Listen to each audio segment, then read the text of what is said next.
கண்ணியமானவர்களே, கடனை அடைக்க முடியாமல் கடனை எப்படி அடைக்கப் போகிறேன் என்ற கவலையோடு அழுது கொண்டிருந்த சஹாபிக்கு அவரினுடைய கடன் முழுவதையும் அடைத்து தந்த நபி அவர்கள் கற்றுக் கொடுத்த ரகசியமான ஒரு ஆதாரபூர்வமான ஒரு திக்ர் ஒன்றை தான் இந்த ஒரு காணொளியில் நாம் பார்க்க போகிறோம்.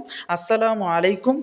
கண்ணியமானவர்களே, இன்றைக்கு நாம் பார்க்கக்கூடிய இந்த ஒரு காணொளியானது ரொம்பவும் ஸ்பெஷலான ஒன்று. இது யாருக்கானது அப்படின்னா, யாரெல்லாம் கடனால் பாதிக்கப்பட்டிருக்காங்களோ, யாரெல்லாம் அதிகமாக கடனை வாங்கிட்டு அந்த கடனை அடைக்க முடியாமல் இன்னும் தான் சம்பாதிக்கக்கூடிய சம்பாத்தியத்தையும் இன்னும் பணத்தையும் எப்படி இவ்வளவு செலவாகிறது, எல்லாமே கடனாளிக்கே போகுதே அப்படின்னு சொல்லி கவலைப்படக்கூடியவர்களுக்கும், இன்னும் தன்னுடைய நகை, சொந்தமாக நகை வாங்கியிருப்பாங்க, அந்த நகையை வாங்கி தான் அணியாமல் தன்னுடைய கடன் பிரச்சனை காரணமாக அடகு வைத்து அந்த நகையை மீட்க முடியாமல் சிரமப்பட்டு கொண்டிருப்பவர்கள், இன்னும் பொருளாதார நெருக்கடியில் ரொம்பவும் பின்தங்கி இருக்கிறவங்க, இன்னும் எந்த அளவிற்குன்னு சொன்னால் நாளைக்கு கடனை கட்டி ஆகணுமே, தவணை நாள் வந்து விட்டதே, அந்த கடனை அடைப்பதற்கு நம்மிடம் இன்று பணம் இல்லையே அப்படின்னு சொல்லி கவலைப்படக்கூடிய அனைவருக்குமே அவர்களினுடைய கடன் அனைத்தையும் நீக்கக்கூடிய, பணத்தை வாரி வழங்கக்கூடிய ரசூலுல்லாஹி ஸல்லல்லாஹு அலைஹி வஸல்லம் அவர்கள் கற்றுக் கொடுத்த ஒரு அற்புதமான பலன் கொடுக்கக்கூடிய ஒரு திக்ர் தான் இந்த ஒரு காணொளியில் நம்ம எல்லோருமே தெரிஞ்சு கொள்ள போகிறோம். இந்த ஒரு நிகழ்வானது எப்படி நடந்துச்சு அப்படின்னா, ஹஸரத் அபு சயீத் அல் குத்ரி ரலியல்லாஹு அன்ஹு அவங்க இந்த ஒரு ஹதீஸை அறிவிக்கிறாங்க. இந்த ஒரு ஹதீஸ் புகாரி, இப்னு மாஜா, இன்னும் திர்மிதி ஆகிய பல கிதாபுகளில் இந்த ஒரு ஹதீஸை பதிவிட்டிருக்காங்க. அபு சயீத் ரஹ்மத்துல்லாஹி அலைஹி, அபு சயீத் ரலியல்லாஹு அன்ஹு அவங்க அறிவிக்கிறாங்க, ஒரு மனுஷன் ரசூல்லாட்ட வந்தாங்க. ஒரு மனிதர்னு சொன்னால் ஒரு சஹாபி ரசூல்லாட்ட வர்றார்.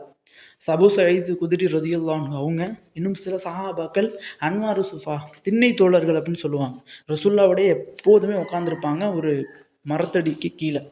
ரசூலுல்லாஹி ஸல்லல்லாஹு அலைஹி வஸல்லம் அவங்கள்ட்ட பேசிக்கிட்டே இருப்பாங்க, ஒரு கூட்டம் போட்டு உட்காந்துருப்பாங்க.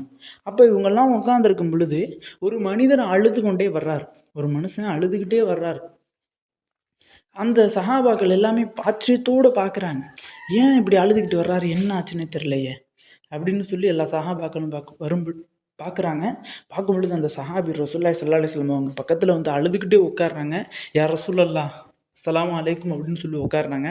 ரசூலுல்லாஹி ஸல்லல்லாஹு அலைஹி வஸல்லம் அவங்களும் பதில் சலாம் சொல்லிட்டு அந்த ஒரு சஹாபி இடத்துல கேட்குறாங்க, என்னாச்சுப்பா, ஏன் அழுகிற, என்ன விஷயமா இருந்தாலும் சொல்லு, நான் அதற்கான தீர்வை உனக்கு தர்றேன், அழுகுவது முறையானது கிடையாது, எதாக இருந்தாலும் சொல்லு, ரப்பு இருக்கிறான் அப்படின்னு சொல்லி நபி ஸல்லல்லாஹு அலைஹி வஸல்லம் அவங்க கேட்குறாங்க அந்த சஹாபிட்ட.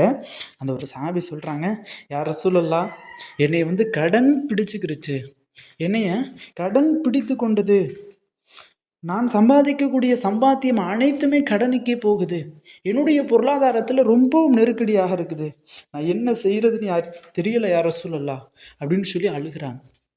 இதுதான் உன்னுடைய பிரச்சனையா? கவலைப்படாத, உன்னுடைய மலையளவு கடன் இருந்தாலும், நீ எத்தனை திர்ஹம், எத்தனை தீனார்கள், எத்தனை லட்சம் நீ கடன் வாங்கி வைத்திருந்தாலும் அந்த கடனை உனக்கு தெரியாமலே அடைக்கக்கூடிய ஒரு அற்புதமான ஒரு வாசகத்தை நான் உனக்கு சொல்லித்தரவா அப்படின்னு கேட்குறாங்க ரசூல்லா. அப்போ அந்த ஒரு சஹாபிக்கு வேறு என்ன செய்வது? அந்த நேரத்தில் சஹாபாக்களினுடைய என்ன பிரச்சனைகள் ஏற்பட்டாலும் சஹாபாக்களினுடைய மனநிலை என்னன்னா, ரப்பு தருவான், அல்லாஹ் தருவான், அல்லாஹ் பார்த்துக்குருவான் அப்படிங்கிறது மட்டும்தான் ரசூல்லா. இன்னும் சஹாபாக்களினுடைய மனநிலை, நாம தான் இன்றைக்கு அல்லாஹ்வின் மீது உண்டான நம்பிக்கை இல்லாமல் நம்ம மனிதர்களை நம்பிக்கொண்டு இருக்கிறோம். ஆனால் சஹாபாக்கள் அப்படி கிடையாது. ரசூலுல்லாஹ் உடனே கற்றுக் கொடுங்க, நான் உடனே செய்யறேன் அப்படின்னு சொல்லி கேட்டுட்டு எழுதி வாங்கிட்டு போகிறாங்க. ஓலையில் போயிட்டு அந்த சஹாபியும் சில நாட்கள் கழித்து ரசூலுல்லாஹி ஸல்லல்லாஹு அலைஹி வஸல்லம் அவங்களை சந்திக்கிறாங்க. சந்தித்து நபி ஸல்லல்லாஹு அலைஹி வஸல்லம் அவங்கள்ட்ட பேசுகிறாங்க, ரசூலுல்லாஹ், நீங்கள் அன்றைய தினம் எனக்கு ஒரு திக்ரை கற்றுக் கொடுக்கலன்னா இன்றைய தினம் நான் இந்த அளவிற்கு செல்வந்தனாக இருந்திருக்க முடியாது அப்படின்னு சொல்லி நபி ஸல்லல்லாஹு அலைஹி வஸல்லம் அவங்கள்ட்ட ரொம்பவும் சந்தோஷமாக மகிழ்ச்சியாக பேசுகிறாங்க. இன்னும் ரசூலுல்லாஹி ஸல்லல்லாஹு அலைஹி வஸல்லம் அவங்களுக்கு ஹிபத்துகளை வழங்குறாங்க. ஹிபத்துன்னு சொன்னால் அன்பளிப்புகளை வழங்குறாங்க. அவங்கள்ட்ட இருந்த தீனார்கள், இன்னும் அவர்களிடம் இருந்த நகைகள் எல்லாத்தையுமே அன்பளிப்பாக வழங்குறாங்க. அப்போ நபி ஸல்லல்லாஹு அலைஹி வஸல்லம் கேட்குறாங்க, அப்படி நான் என்னப்பா திக்ரை உனக்கு கற்றுக் கொடுத்தேன் அப்படின்னு கேட்கும் பொழுது, ரசூலுல்லாஹ், அன்னைக்கு கடனால், இன்னும் வறுமையினால், இன்னும் பொருளாதார நெருக்கடினால் உங்களிடத்துல நான் அழுதுகிட்டு வந்தேன். அப்போ ஒரு திக்ரை கற்றுக் கொடுத்தீங்க, அந்த திக்ரை வளமையாக செஞ்சேன். அல்லாஹ் தஆலா என்னுடைய கடனை நீக்குவது மட்டும் அல்லாமல் என்னுடைய செல்வத்தில் அதிகமான பரக்கத்தை கொடுத்துட்டான் அப்படின்னு சொல்லி சொல்கிறாங்க. அப்போ நாமும் இந்த ஒரு அமலை நம்மினுடைய வாழ்க்கையில் செய்யணும். யார் செய்யணும்? கடனால் பாதிக்கப்பட்டிருக்கவங்க, இன்னும் அதிகமாக கடனை வாங்கிட்டு அந்த கடனை அடைக்க முடியாமல் சிரமப்படுறவங்க, இன்னும் தன்னுடைய ஆசையின் காரணமாக சொந்தமாக வாகனமோ, சொந்தமாக வீடோ அல்லது சொந்தமாக நகையோ, இப்படி ஏதாவது தன்னுடைய ஆசையின் காரணமாக வாங்கிட்டு அந்த கடனை அடைக்க முடியாமல் சிரமப்பட்டுக்கிட்டு இருக்கவங்க, இன்னும் தன்னுடைய அணிய வேண்டும் தான் இந்த ஒரு நகையை போல அப்படின்னு சொல்லி ஆசைப்பட்டு வாங்கிய நகையை கொண்டு போய் அடகு வச்சுட்டு அந்த நகையை மீட்க முடியாமல் சிரமப்படக்கூடியவங்க, இவர்கள் அனைவருமே இந்த ஒரே ஒரு திக்ரை நாம் சொல்லக்கூடிய முறைப்படி செஞ்சாங்க அப்படின்னா போதும், அல்லாஹ் தஆலா அவர்களினுடைய கடன் பிரச்சனை அனைத்தையும் நீக்குவதோடு அவர்களினுடைய செல்வத்தில் அல்லாஹ் தஆலா அதிகமான பரக்கத்தை தருவான். இன்னும் இந்த ஒரு திக்ர் எல்லாருமே கேள்விப்பட்டிருப்பீங்க. ரொம்பவும் ஸ்பெஷலான திக்ர்.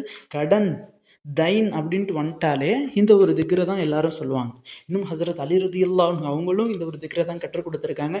இன்னும் சஹாபாக்களுக்கு மத்தியில் கடன் பிரச்சனை ஏற்பட்டுச்சுன்னா ரொம்ப பிரபலியமான ஒரு துவா இந்த துவா. அந்த ஒரு துவாவானது என்ன அப்படின்னு கேட்டால், பிஸ்மில்லாஹிர் ரஹ்மானிர் ரஹீம். இதை எப்படி செய்யணும் அப்படின்னா, நீங்கள் ஒவ்வொரு நேர தொழுகைக்கு பின்பும் 5 நேர தொழுகைகளையும் தொழுகணும் சரியான முறையில். ஒவ்வொரு நேர தொழுகைக்கு பின்பும் 10 முறை மொத்தம் 50 தடவை ஒரு நாளைக்கு ஓதணும். இது போன்ற ஒரு 3 நாட்கள் 4 நாட்கள் செஞ்சீங்கன்னா போதும், கடன் பிரச்சனை அனைத்தையும் அல்லாஹ் தஆலா நீக்கிடுவான். உங்களுடைய வாழ்நாள் முழுவதும் இந்த ஒரு அமலை செஞ்சீங்கன்னா போதும், லைஃப் டைம் செட்டில்மெண்ட் அல்லாஹ் தஆலா உங்களுக்கு கொடுத்துருவான். Life time settlement. நீங்கள் எவ்வளவு பணம் கேட்டாலும் அல்லாஹ் கொடுப்பான். உங்களுக்கு கடனே இல்லாத வாழ்க்கையை கொடுப்பான், வறுமையே இல்லாத வாழ்க்கையை கொடுப்பான். உங்களினுடைய ரிஸ்கில் அதிகமான விசாலத்தன்மையை தருவான். இன்னும் சொல்கிறேன், இந்த ஒரு திக்கரை ஓதி பலன் கண்ட பல நபர்கள் இன்றைக்கு உலகத்தில் இருக்காங்க. பல நபர்களினுடைய கடன் இந்த ஒரு திக்கர்னால் அடைக்கப்பட்டிருக்கு. இன்னும் பல நபர்களினுடைய உண்மையான ரிவ்யூ, உண்மையான இன்டர்வியூ அவங்க கொடுத்துருக்காங்க. இந்த ஒரு திக்ரை ஓதுனதுனால தான் என்னுடைய வாழ்க்கையில் இவ்வளோ விஷயங்கள் நடந்துச்சு அப்படின்னு சொல்லியிருக்காங்க. உண்மையாலுமே அப்படி ரொம்பவும் ஸ்பெஷலான துவா. அந்த ஒரு துவானது என்ன அப்படின்னு கேட்டால், பிஸ்மில்லாஹிர் ரஹ்மானிர் ரஹீம். அல்லாஹும்ம இன்னி அஊது பிக மினல் ஹம்மி வல் ஹஸன் வ அஊது பிக மினல் அஜ்ஸி வல் கஸல் வ அஊது பிக மினல் ஜுப்னி வல் புக்ல் வ அஊது பிக மினல் கலபத்தி தைனி வ கஹ்ரிர் ரிஜால். என்னுடைய அரபி தெரியாதவர்களுக்கு இன்ஷா அல்லாஹ் இதனுடைய தமிழை நான் என்னுடைய டிஸ்கிரிப்ஷன்லேயும் கமெண்ட் பாக்ஸ்லையும் பின் பண்ணி வைக்கிறேன். அதை பார்த்தாவது இன்ஷா அல்லாஹ் ஒவ்வொரு நேர தொழுகைக்கு பின்பும் இந்த ஒரு திக்ரானதை நீங்கள் ஓதுங்க. கண்டிப்பாக அல்லாஹ் தஆலா உங்களினுடைய கடன் பிரச்சனை அனைத்தையும் நீக்குவதோடு உங்களினுடைய செல்வத்தில் அதிகமான பரக்கத்தை அல்லாஹ் பெற்று தருவான். ஆக கண்ணியமானவர்களே, அது மட்டுமல்லாமல் இது போன்ற செல்வம் பெருக, இன்னும் கடன் தீர, இன்னும் பொருளாதாரத்தில் அதிகமான பரக்கத்து ஏற்பட நபி ஸல்லல்லாஹு அலைஹி வஸல்லம் அவங்க சொன்ன ஆதாரபூர்வமான ஹதீஸ்கள், இன்னும் ஆதாரபூர்வமான வஜீஃபாக்கள், திக்ர்கள் அனைத்தையுமே நம்ம ஒரு கிதாபில் ஒன்றில் எழுதி வச்சுருக்கோம். அதனுடைய ப்ரைஸ் ரொம்பவும் கம்மி தான். அந்த புத்தகத்தினுடைய பக்கங்கள் மொத்தம் 500 பேஜுக்கிட்ட இருக்கும். சில அந்த புத்தகத்தினுடைய விலையும் கம்மி தான். அந்த புத்தகத்தை வாங்கி உங்களினுடைய வீட்டில் வச்சாலே போதும், அல்லாஹ் தஆலா எங்கேருந்து உங்களுக்கு பரக்கத்தை தருவானே தெரியாது, அந்த அளவிற்கு நிறைய பரக்கத்தை தருவான். உங்களினுடைய செல்வத்தில் விசாலத்தன்மை ஏற்படுத்தி தருவான். ஆக கண்ணியமானவர்களே, இந்த புக்கு வேணும் அப்படின்னா இன்ஷா அல்லாஹ் நான் ஸ்க்ரீனில் நம்பர் கொடுத்துருக்கேன். அந்த நம்பருக்கு கால் பண்ணியோ அல்லது வாட்ஸ்அப் பண்ணியோ இந்த ஒரு புக்கை வாங்கி கொள்ளுங்கள். கண்டிப்பாக இந்த ஒரு புக்கை யாரெல்லாம் வாங்குகிறாங்களோ அவர்களினுடைய செல்வத்தில், அவர்களினுடைய பொருளாதாரத்தில் அல்லாஹ் தஆலா அதிகமான பரக்கத்தை தருவதோடு அவர்களுடைய ரிஸ்கில் அதிகமான விசாலத்தன்மை ஏற்படுத்தி தருவானாக. ஆமீன் என்று துவா செய்தவனாக இந்த ஒரு காணொலி முடித்துக்கொள்கிறேன். இந்த ஒரு காணொலி தாங்களுக்கு பிடித்திருந்தால் ஷேர் செய்யுங்க, லைக் செய்யுங்க, கமெண்ட் செய்யுங்க, மறக்காமல் துவா செய்யுங்க. அஸ்ஸலாமு அலைக்கும்.